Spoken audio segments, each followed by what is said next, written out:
Okay, here's another automations on ducting for the supply return. So imagine you already model this area here or the whole floor, and somehow the flow is wrong. Okay, and you change all the flow. Then of course if you change the flow here from the air terminal from the supply and return, of course you have to change all the branch. So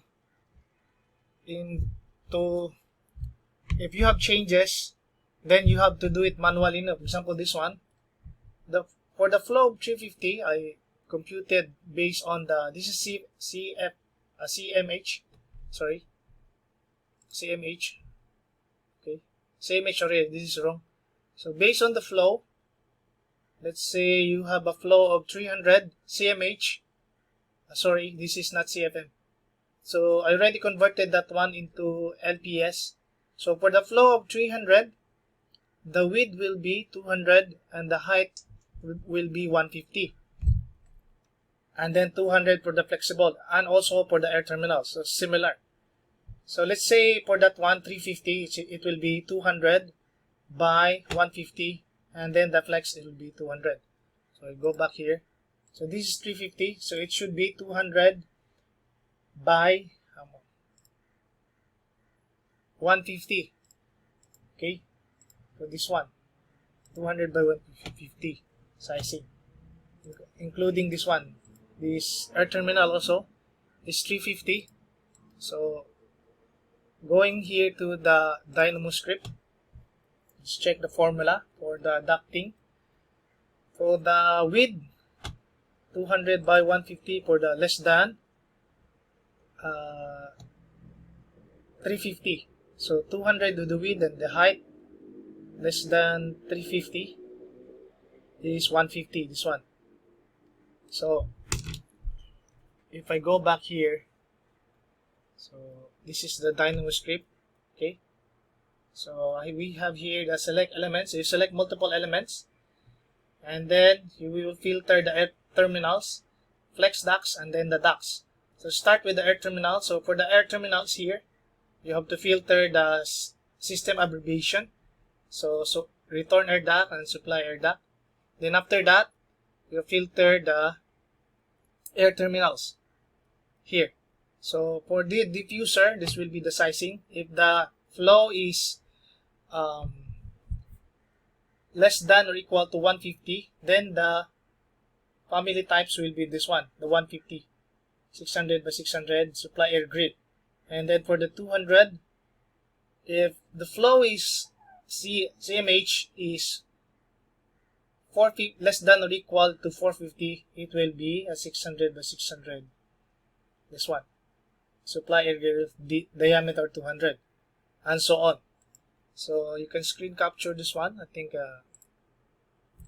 it's visible. And then let's now try to run the Dynamo. So I will just drag it into the side here. So maybe here. So again, you can only perform this automation if you have the perfect system. From here, from air terminal, so let's say I will change this one, the airflow for this one, instead of 250, I will change to 500 here.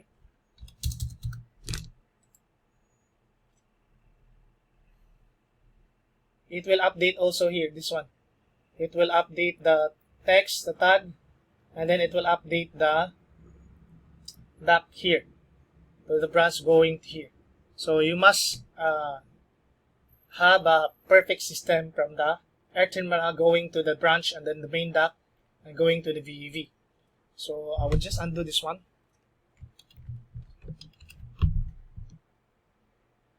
Okay, 250. So you can see here, this is the VEV. So if I change one air terminal flow here, let's say I will place here 400, additional 400, let's say 500. I'll just enter. Watch here the VEV, it will change also because it's calculated. Okay, So let's just undo this one. Okay, so for the flow of 350s CMH, it will be, the size will be 200 by 150, and then the flex will be 200. So as you can see here, the flex is 250, and then the duct size is 250 by 200. Okay, so similar to this one, so this one should be 200 by 150 instead of 250 by 200. So imagine if you have a big, huge floor plan, then you have to do it manually one by one. Either you can paint it, match the duct size, and or do it manually. So if you resize this one, it will take time, especially if you don't have a perfect system. That's why you have to have a perfect system. So you can watch my YouTube videos on how to create a perfect system in Dynamo. I mean Revit. Okay, so I think we're ready now to resize this one. So watch here. Let's focus at this area. So the Dynamo here. I will just select now this branch here. So I will try this one. Okay.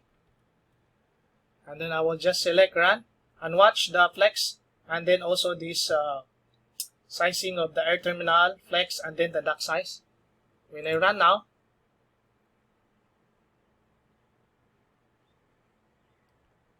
okay, don't worry, disconnect.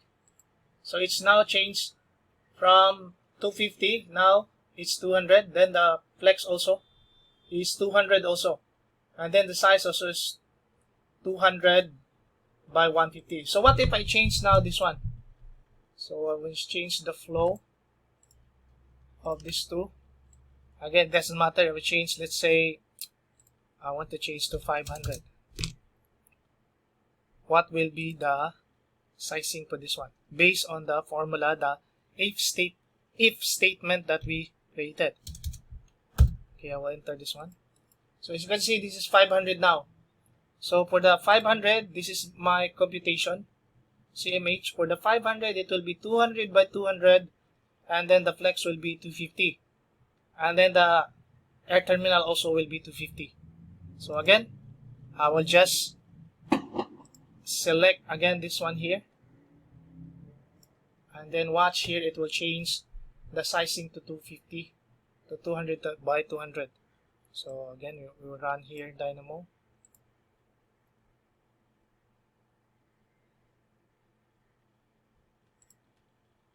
So it's already changed. You see here, it's 200 by 200.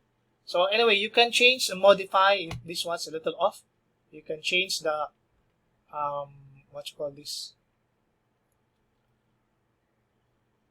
This one should be connected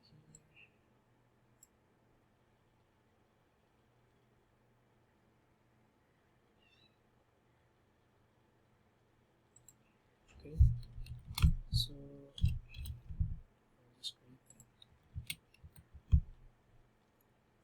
again, so yeah, we will just, this one should be, we will undo this one. So it doesn't matter as long as you have the correct flow. So I'll undo this one here.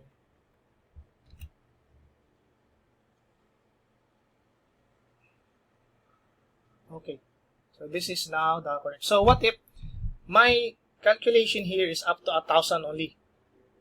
So more than that, it will not ignore. So that's why I go manual now, because more than 1,000, so you have to consider the ceiling depth and then the width also of the duct. So again, if I, so this is now the correct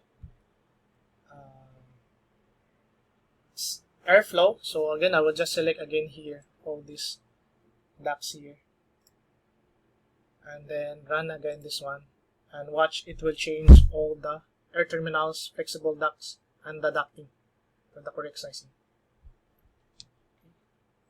Let's connect. Okay, so that's now the correct sizing. for this one. So I will just, to do that, I will just hide this one.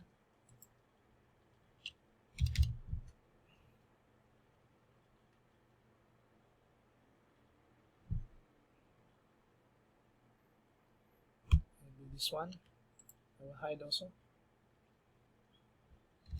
Okay.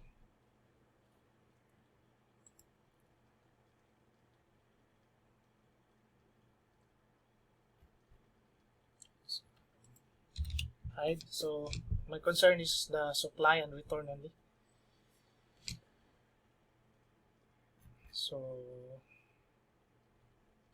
okay, I think this one here is really correct. This one is 500. It's 200 by 200. So okay, it's already correct. Spacing will be. So let's just leave that area. So we can focus at this area here. So as you can check here, which area? Okay, this is 250. Supposedly this is 200.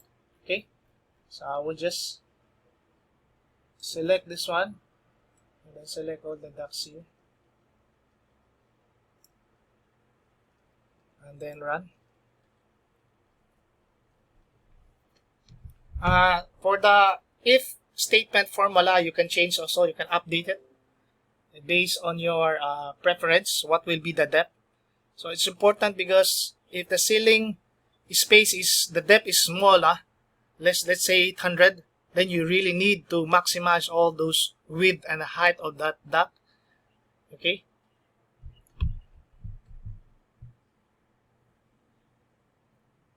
Still computing. Disconnect, don't worry. Fine to show, okay.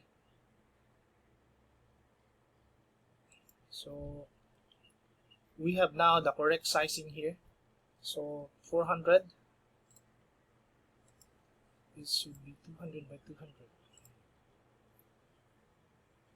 Correct? And then for the flow, 200 also, 200 by 200. And then for the air terminal also, is now correct. It's before it's 250, now it's 200. So to check also, if you have some unconnected, you can hide this one.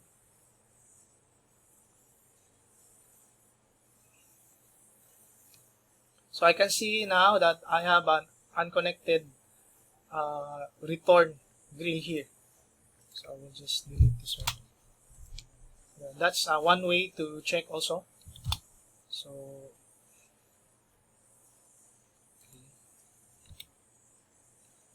I think that's it for the automatic pipe sizing, duct sizing, and changings of air terminals based on the airflow. So as you can see, this one here, the flow is 600 cmh. This one is 600 cmh will be how much? Cmh 250. It's 250 by 200. It should be 250 by 200, correct? 250. But the air terminal, it should be 250. Maybe I missed something in the formula. Anyway, so that's how you can we can run again this one. You can just select this area and then run. So it's now 250 instead of 200. Okay, so that's how easy is it to change the auto size all the ducts, okay, air terminals and flexible ducts. Okay, so again, this one is 450. I don't know if this is correct. Okay, it's correct. 200 by 200. So that's it. Thank you.